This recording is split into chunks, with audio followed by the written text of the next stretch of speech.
Olá, meus amigos do Ideal Espírita. Um dia, uma cliente que vinha se tratando há algum tempo entrou no meu consultório com o rosto iluminado. Acabei de descobrir uma árvore maravilhosa bem em frente à minha casa. O tronco é vigoroso, a copa é frondosa e as folhas têm os mais lindos tons de verde. Espantei-me. Mas como é isso? A árvore apareceu de repente? Não, ela esteve sempre lá, mas eu nunca reparei nela. Saía e entrava em casa correndo, preocupado com as crianças e com o que me aguardava no trabalho.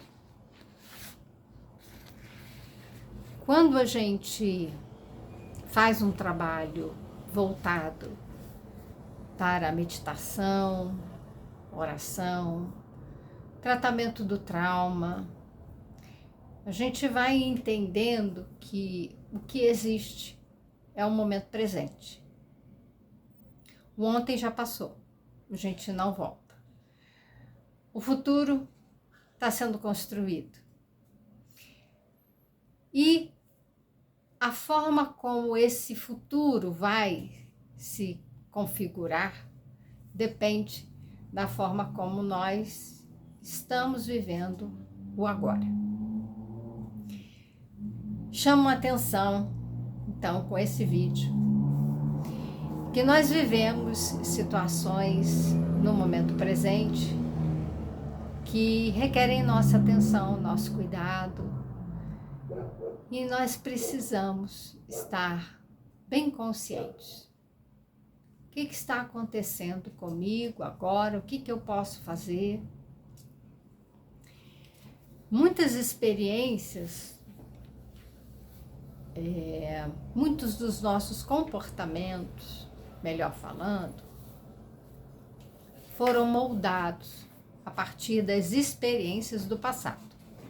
Então, o passado, ele aconteceu na nossa vida. Faz parte de quem somos, é a nossa história. Quando a gente quer contar a nossa história, nós visitamos esse passado. No trauma, o que a gente verifica? Que o passado está presente. Aconteceu alguma coisa, nós experimentamos aquele acontecimento de uma tal forma, com tal intensidade, que ficou ali registrado. O trauma não é o evento, mas é o que acontece conosco a partir daquele evento. Se é algo que acontece conosco, a gente não precisa voltar no passado para consertar o passado, como se aquilo lá, pudesse ser modificado e não ocorrer. Vamos dizer assim, pega aí uma máquina, volta para o passado, eu fiz isso, então não vou fazer mais, então não vou ficar traumatizado. Ora, não dá para fazer. O que a gente faz é olhar ali e dizer, opa, aconteceu alguma coisa, e o que foi que aconteceu comigo? Como que eu vivenciei? O que eu senti? O que eu pensei? O que aconteceu nesse mundo interno a partir daquele evento? Que faz com que aquele evento fique presente, fique comigo ao longo da vida. Então, o que acontece é que hoje eu vivo o presente, mas, na verdade, esse presente não é algo que eu estou fazendo agora. É uma repetição do passado. Então, a gente identifica o trauma nesse sentido. Os acontecimentos que estão ali, estamos familiarizados, estamos buscando ajudar, a lidar de alguma forma com os nossos irmãos do Rio Grande do Sul. Eles estão passando por uma experiência, um evento. O evento é a enchente. O evento é a água que invadiu a cidade, as casas. O evento é que pessoas tiveram que abandonar suas casas, estão abrigadas. Esse é o evento. O trauma vai depender de como que cada um experimenta, internaliza, sente esse acontecimento. Então, é possível que pessoas não fiquem traumatizadas e é possível que outras fiquem. E, no futuro, se vier a acontecer algo semelhante, a experiência se torna presente. O medo, a intensidade emocional vivida aparece novamente. Como se foi identificado o transtorno de estresse pós-traumático, foi a partir dos soldados que foram para a guerra. Quando eles voltaram de lá, eles se comportavam como se ainda estivessem na guerra, estivessem ali no campo de batalha. Qualquer barulho para eles era uma explosão, era um tiro, era alguma coisa desse nível. E eles reagiam, o corpo reage como se estivesse sob ameaça. Então, trauma tem a ver com essa experiência de se sentir ameaçado. Ameaçado de quê? Da vida. Nós temos esse impulso para viver. Nós temos um instinto natural, todos os animais, os seres humanos também têm, para nos mantermos vivos. E com isso, o corpo ele registra todas essas marcas. Viver o momento presente é uma forma de entender o que está acontecendo comigo agora, que tem relação ou não com o passado, e o que eu estou fazendo agora que vai construir o meu futuro. Voltando à questão do Rio Grande do Sul que nós estamos vivenciando. A gente precisa entender que o futuro precisa de ações no presente, precisa de ações agora, precisa de doações agora, precisa de uma palavra de conforto, precisa reunir as famílias que estão separadas, precisa cuidar dos animais, precisa limpar a cidade, precisa cuidar das pessoas, para retomar ao que era antes. E aí a grande questão, depois de eventos dessa ordem, né, tanto física quanto emocional, psicológica, do que a gente está falando de voltar? Nós passamos por uma situação que foi o Covid-19, e todo mundo falava, depois dessa experiência, nada vai ficar como era antes, pelo menos não deveria. O que foi o Covid? Uma experiência em que nós ficamos isolados socialmente, em que o medo de ficar com uma doença e ir a óbito estava ali, muito presente. Famílias perderam muitas pessoas, né? Pessoas queridas. Acredito que não tenha uma pessoa no mundo, porque foi uma pandemia, então no mundo, que não tenha uma história muito próxima, que aconteceu com alguém muito próximo de ter ficado doente e ter desenvolvido algum tipo de sequela ou falecido. Uma sensação de perda material e um abalo emocional. Com a pandemia, a psicologia, né, falar em saúde mental, ficou... foi um discurso mais recorrente e o trabalho da psicologia ficou mais em evidência, entendendo-se a importância de se fazer terapia, por exemplo. Não é só a psicologia, mas diversas formas de terapia. E o que nós estamos falando? Também cuidar do aspecto espiritual. Então, a meditação, práticas como a yoga, respiração, o Qigong, que é um primo do Tai Chi Chuan. Eu prefiro, tenho uma preferência pelo Qigong, mas são práticas em que nós movimentamos o corpo pensando num aspecto do movimento, da energia, com a respiração. Então é um cuidado físico, é um cuidado mental, é um cuidado espiritual, é um silenciar da mente, mas não é silêncio no sentido de que esvaziou a mente, não. É um silêncio no sentido de uma quietude, de uma pacificação, de um estado de conexão conosco. Então, quando a gente fala aqui que a nossa proposta com esses vídeos é fazer uma conexão conosco, com Deus e com os outros, é uma conexão que nos deixa em paz, nos deixa tranquilos, nos deixa receptivos, nos deixa num movimento de troca.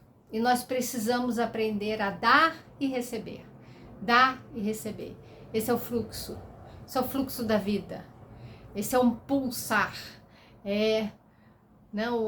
O movimento pendular de trocas, de equilíbrio.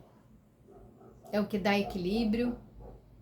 Não é ficar parado. É ficar no movimento. Esse equilíbrio é dinâmico. Nós estamos numa vida, a vida é dinâmica. Então, os acontecimentos que vivemos todos os dias, tem sempre alguma coisa que nos acontece. Nós precisamos ter uma relação, né, com isso tudo que nos afeta, a forma que gere equilíbrio, estabilidade. Mas é dinâmico isso, movimento, aprendizado, emoção, o coração bate, o pulmão respira, abre e fecha. Precisamos da corrente sanguínea, o sangue flui, circula. Precisamos disso. E ainda assim podemos viver nesse equilíbrio uma paz, uma sensação de paz. E quando a gente tem medo de perder as coisas, medo da solidão, medo de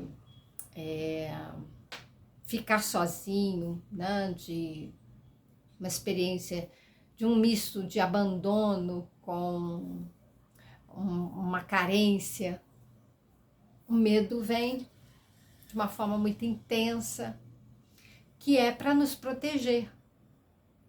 Só que o medo, quando cresce demais, ele nos impede de viver essa dinâmica de forma equilibrada. Então, nós precisamos entrar em conexão. E isso são recursos que a gente pode usar para conseguir dar esse aconchego, esse conforto, esse equilíbrio.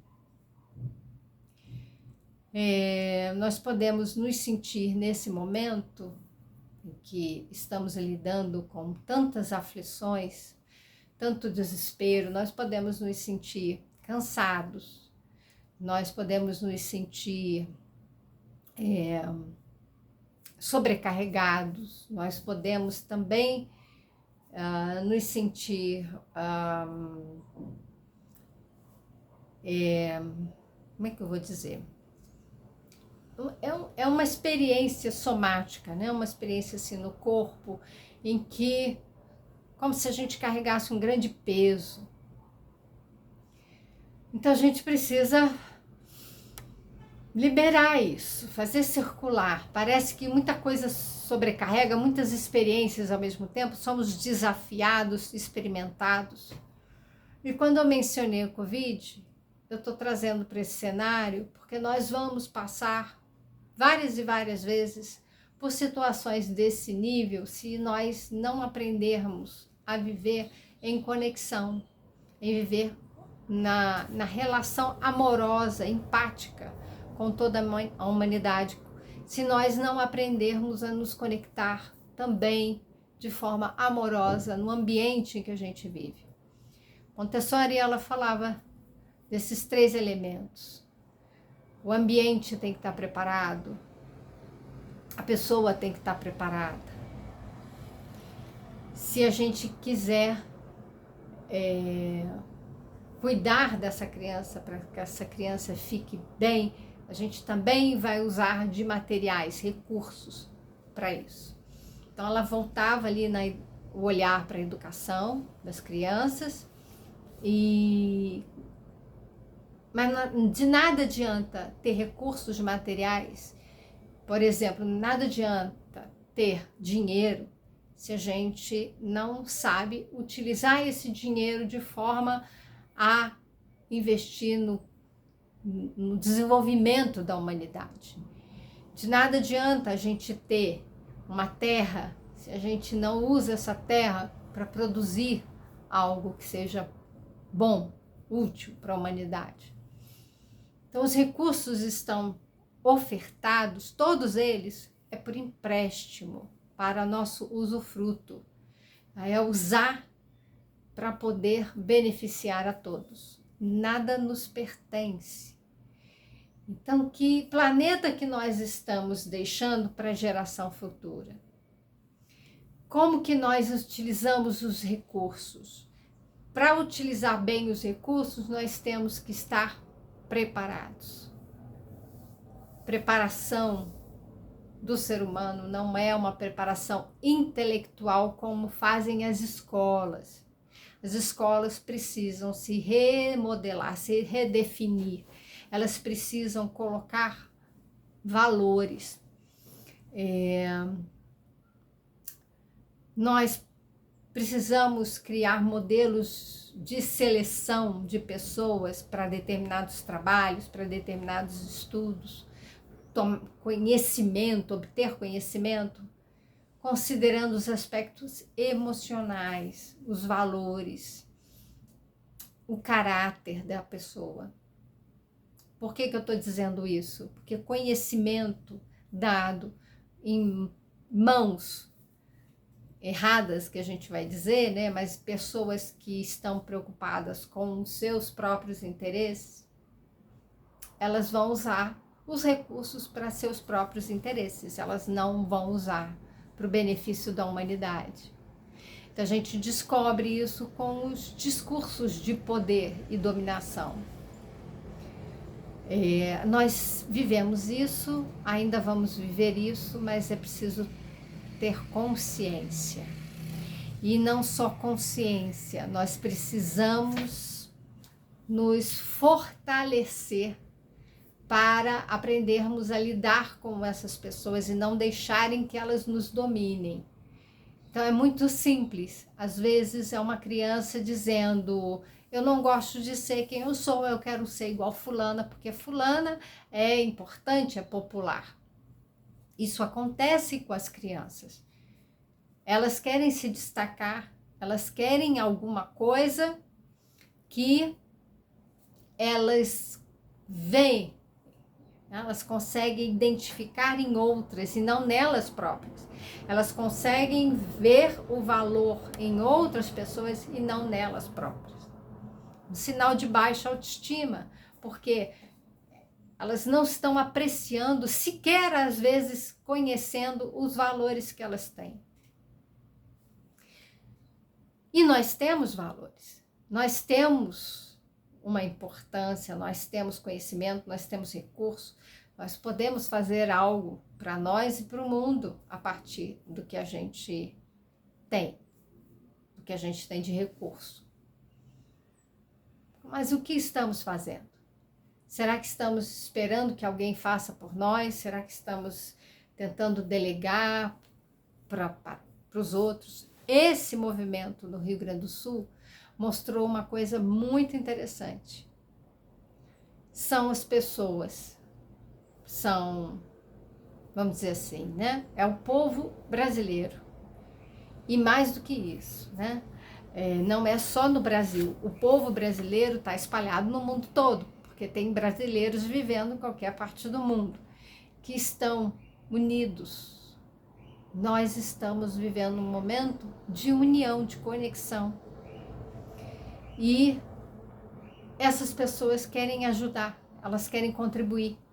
Eu participo de 3 frentes, uma voltada para produzir materiais, enviar materiais para as crianças, então campanhas para brinquedo, leitura, livros, historinhas e músicas e meditação para as crianças, para cuidar das crianças.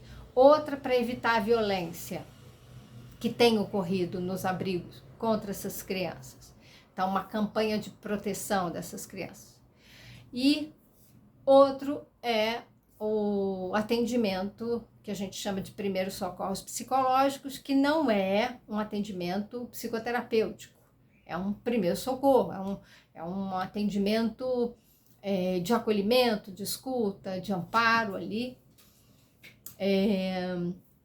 Mas o que a gente vê com essa possibilidade de a gente se unir para fazer algo para essas pessoas que estão lá nos abrigos, perderam tudo, inclusive os familiares, animais domésticos, suas casas, tudo envolvido ali, é um choque muito grande.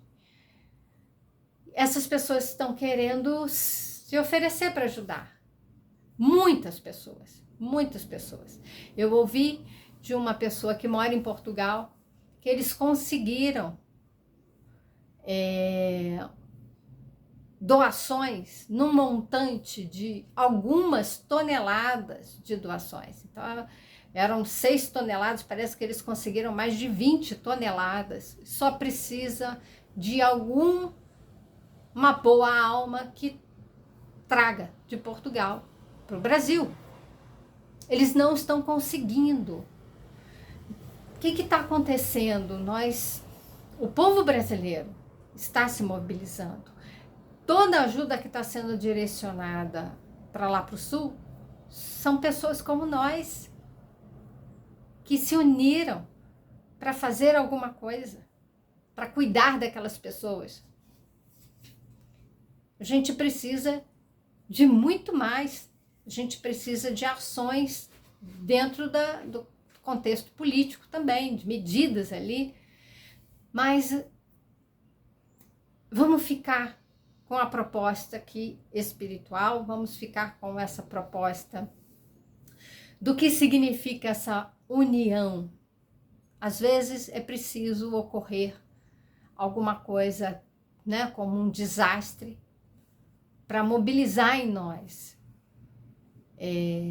essa necessidade de união, de nos vermos como irmãos, sermos aí uma grande família, a fraternidade que une os povos, que elimina as guerras, que faz com que os recursos, as riquezas de um povo sejam distribuídas. Nós precisamos nos conscientizar desses processos que não são materiais, são processos espirituais, são processos psíquicos, são processos de transformação de quem somos, para que nós possamos viver num planeta que se regenera, e não mais que vive em expiação e provas, mas num planeta capaz de regenerar. Regenerar não é só cuidar da mata que a gente está destruindo. E estamos destruindo, só vai matando, vamos dizer assim, degradando o planeta, a gente está matando a raça humana. Simples assim, né? A gente tem que tomar também essa consciência de que para ter vida nesse planeta, tudo precisa ser preservado, a vida de todos os seres. Então, depende de nós. Quem é o maior predador? Quem é o maior destruidor da natureza é o ser humano. E nós dependemos da natureza para viver. Então é um contrassenso. A gente está se matando. E é o que a gente vê quando começa a ter efeitos do aquecimento global. A gente começa a se matar também. Então nós precisamos reverter esse processo.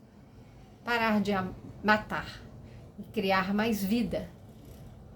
Lembra que a vida é dinâmica.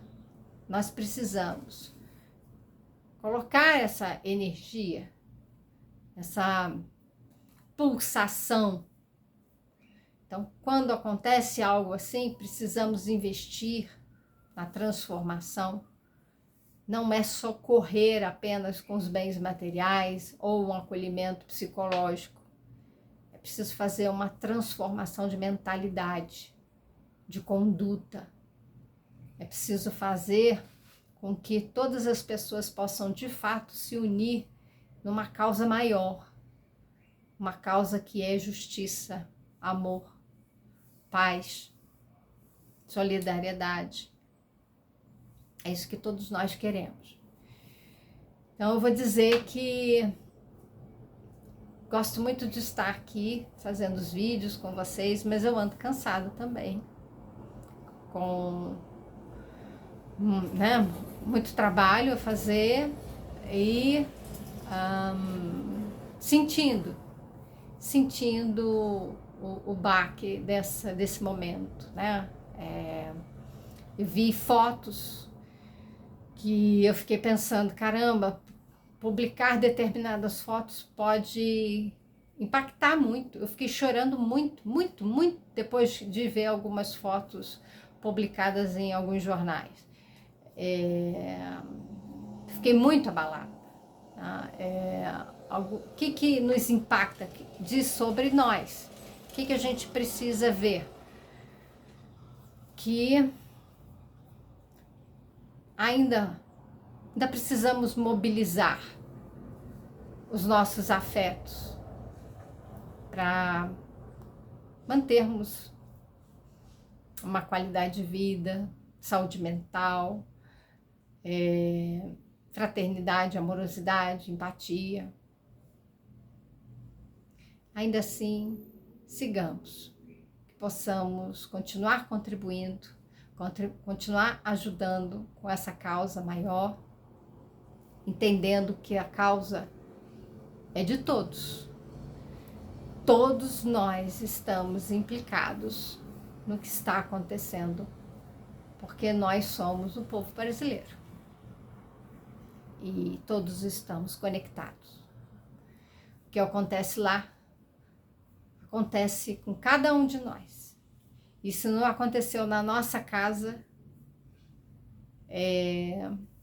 não é sorte, é responsabilidade. Eu não acredito em privilégios também. Tem gente que fala, eu sou privilegiada, então já que eu tenho uma vida, né, com certos privilégios, eu preciso transmitir isso para as outras pessoas. Não existe privilégios. Termino a nossa gravação com essa frase, quero que pensem a respeito. Se concordam, não concordam, tudo bem. Mas não existem privilegiados para Deus. Deus criou todos nós, simples e ignorantes, cada um no seu processo, vai adquirindo, né, os seus recursos, vai se desenvolvendo, mas privilegiados não existe. O que existe é compromisso, responsabilidade. Quanto mais sabemos, quanto mais temos oportunidades de fazer, maior é o nosso compromisso, maior é a nossa responsabilidade. Então, não sou privilegiada. Eu sou uma necessitada, ou então estou sendo uma convocada para o trabalho. Pense nisso. Uma boa reflexão espírita no dia de hoje. Forte abraço, até o próximo encontro.